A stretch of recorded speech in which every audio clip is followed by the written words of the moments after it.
দান করলে যেমন দান সম্পদ, অর্থ সম্পদ বাড়তে থাকে, ঠিক দান না করলে বিপরীতে অর্থ সম্পদ কমতে থাকে। হাদিসে এসেছে, রাসূল সাল্লাল্লাহু আলাইহি ওয়াসাল্লাম বলেছেন,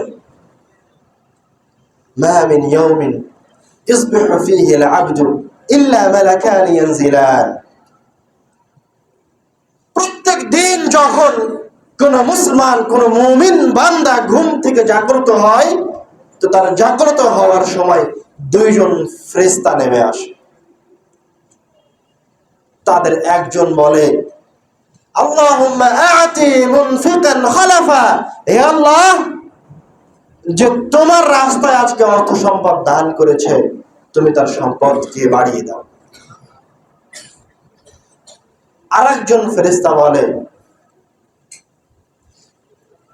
আল্লাহুম্মা আ'তি মুমসিকান তালাফা, হে আল্লাহ, যে কৃপণতা করেছে, তোমার রাস্তায় অর্থ সম্পদকে ব্যয় করেনি, তুমি তার অর্থ সম্পদকে ধ্বংস করে দাও। দান না করলে যে অর্থ সম্পদ নষ্ট হয়ে যায়, ধ্বংস হয়ে যায়, তার উজ্জ্বল দৃষ্টান্ত হাদিসে তো আছে। মহান রব্বুল আলামিন নিজেও কোরআনুল কারীমে তার একটা উজ্জ্বল দৃষ্টান্ত পেশ করেছেন। তার সংক্ষিপ্ত বর্ণনা, বিস্তারিত বর্ণনা রয়েছে সূরা কালামের 17 থেকে 33 নম্বর আয়াতে। হাবাসার একজন সৎ লোক ছিলেন, তার একটা বাগান ছিল। যখন তিনি তার বাগান থেকে শস্য আরোহণ করতেন, তখন তার বাগানের আশেপাশে ফকির মিসকিনরা জমা হয়ে যেত। যত ফকির মিসকিন তার বাগানের আশেপাশে জমা হতো, তিনি শস্য আহরণ শেষে তাদেরকে একটা অংশ প্রদান করতেন। এতে করে তার সন্তানেরা অসন্তুষ্ট ছিল, কেননা চোখের সামনে শত শত মিসকিনকে খাদ্য দেওয়ার কারণে তাদের প্রত্যেক বছর অর্থের ক্ষতি হচ্ছিল। তারা তাদের পিতাকে নিষেধ করল, কিন্তু তার পিতা নিষেধ শুনলেন না। এক পর্যায়ে তাদের পিতা মারা গেল এবং তারা ঐক্যমত পোষণ করলো যে আমরা এখন থেকে আর আমাদের শস্য এই ফকির মিসকিনদেরকে আর দিব না। ওরা আমাদের বাগানে যাওয়ার আগেই আমরা সকাল সকাল একদম ভোরে আমাদের শস্য আহরণ করে নিয়ে গিয়ে বাজারে বিক্রি করে দিই। আল্লাহ রাব্বুল আলামিন বলছেন,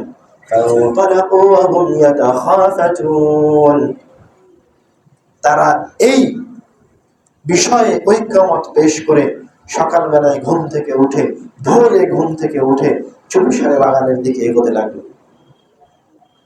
আল্লাহ ইয়াদখুলান্না ইয়াওমা আলাইকুম মিসকিন। ওরা একজন আরেকজনকে বলছে, তোমরা সতর্ক থাকো, আজকে যেন আমাদের বাগানে কোনো ফকির মিসকিন না আসতে পারে।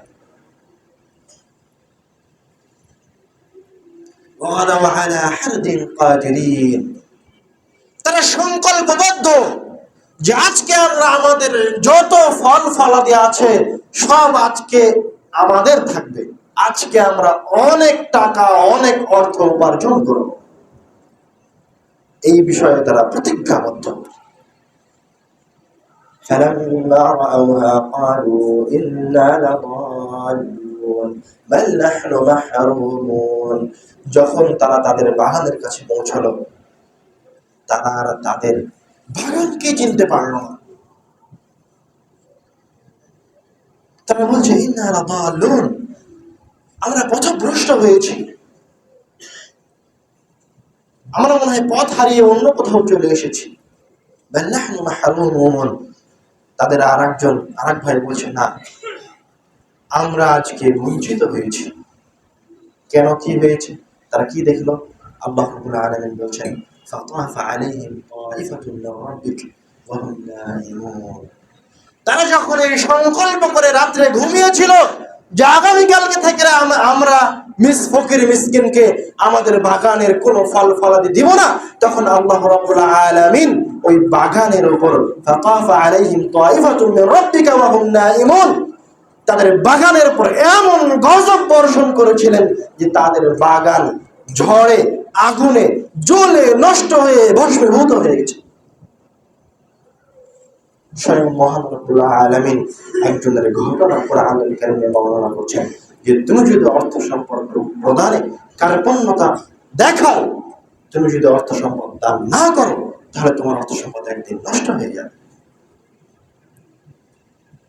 এবং এটা যে শুধুমাত্র হাদিসে এবং কোরআনে প্রমাণিত তা নয়।